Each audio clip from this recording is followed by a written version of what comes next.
What's up, everybody? Welcome into another episode of Is It Worth It, where I review books across all genres and let you know which are worth your time. My name, by the way, is Frank Reynolds, and today we are diving into the horror genre. Yes, Halloween is long gone. It's a thing of the past for 2021, but if you can't get enough of horror stories like me, then you might want to indulge in one more before the year is over. And today, I'm here to talk about one of last year's biggest horror novel releases, and I'm finally getting around to it, and I want to talk about it with you here. It is Mexican Gothic by acclaimed author Silvia Moreno-Garcia. Mexican Gothic tells the story of our protagonist, Noemi, as she receives a letter from her cousin, Catalina, that is a little bit off, and it makes her and her father want her to go basically check in on her newlywed cousin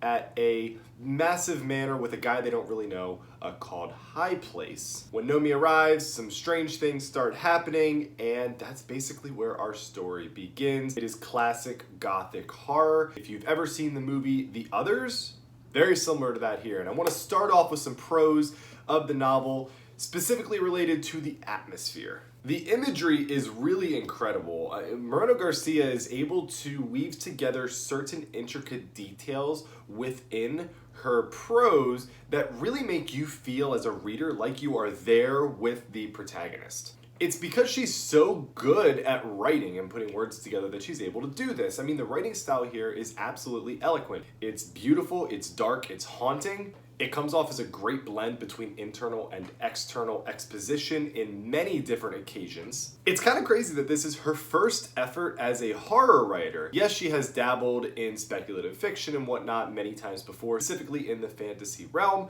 but she really understands a good slow burn in this Gothic horror genre, and she's able to kind of let us get our feet wet and slowly enter the fold here without too much or too little at any given point. There's a lot of foreshadowing here. There's a lot of interesting and intriguing, if not disturbing, details that are hinted at in the early portions of the story.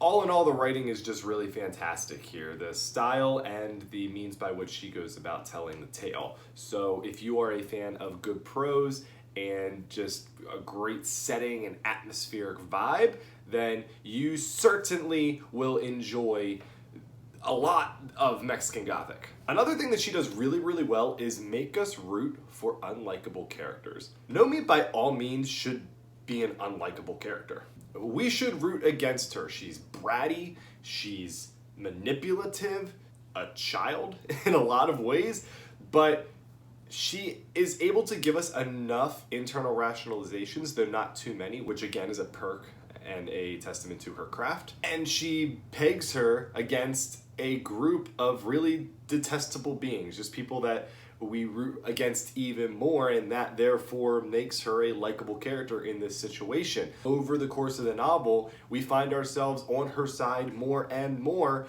and that is character development, that is character growth, and she does an excellent job at turning Noemi into a protagonist that we can get behind and we feel good about getting behind. It's almost like we feel tricked here, but it's done in the best of ways. Again, great writing.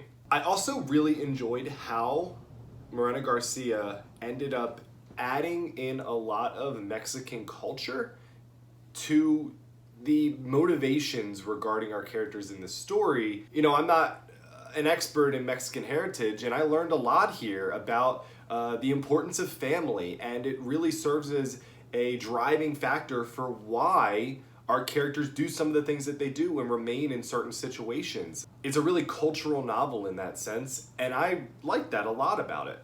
Also, if you like tidy endings, things that kind of come to a close and you feel like there's been a completed arc from start to middle to finish, then this is going to be for you. There is a very neatly tied in a bow story ending here. That might be for you. Wasn't necessarily for me at the end, and I want to get to that now. I thought things ended a bit too nicely in Mexican Gothic, too wrapped up in that pretty bow. The first half of Mexican Gothic is absolutely exceptional. The second half, as we start to understand what's going on and why these hauntings are occurring, basically as we get our explanation for the various twists in the story, I started to feel a disconnect with the book. Things just get a little bit predictable. I'm not saying it's a bad thing, I'm just not blown away from it like I was the first half of the story. It's pretty well done. Like, she doesn't do anything wrong here with the way that she goes about telling her story. It's just not for me. More on these twists. Some people are actually going to really like them. They're going to think that this is a unique style of horror. I just wasn't a big fan of the twist here.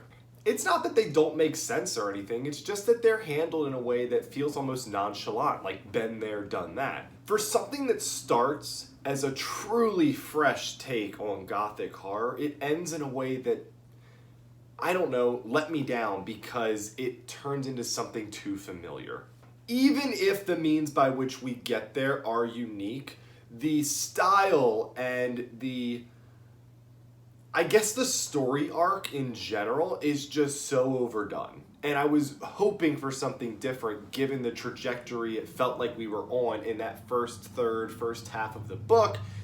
But alas, it just doesn't really happen. I just started to lose interest as the twists were revealed and the motivations and the explanations behind those twists came to light. So the last 100 pages or so were a lot harder to get through than the first 200. I don't think that's how it should have gone. I talked about how this is a slow burn and how Moreno-Garcia has excelled in, finding a way to tell a story via a slow burn. But sometimes it is a bit too slow. Take Catalina, for example, the cousin that I mentioned, or Uncle Howard, who I haven't talked about but plays a big role in the story. There's many times here where we start to learn a little bit about them to kind of get some insight into their characters and almost reeling us in, and then we don't get anything else on them for countless chapters in a row. So the pacing is just a bit of a roller coaster at times. I get why we had to pace things in this way, but it just could have been done better for someone who has so much expert as a acclaimed writer. Overall, Mexican Gothic is a fine horror story. I would say that it's worth it, but it's not incredible. And it's not as good in the second half as it is in the first half. It's just not. It's really nothing you haven't seen before. Even if you think you haven't, by the end you realize I've seen this story before. I've read this book, I've seen this movie, whatever, however you want to call it, and that was a bit of a letdown.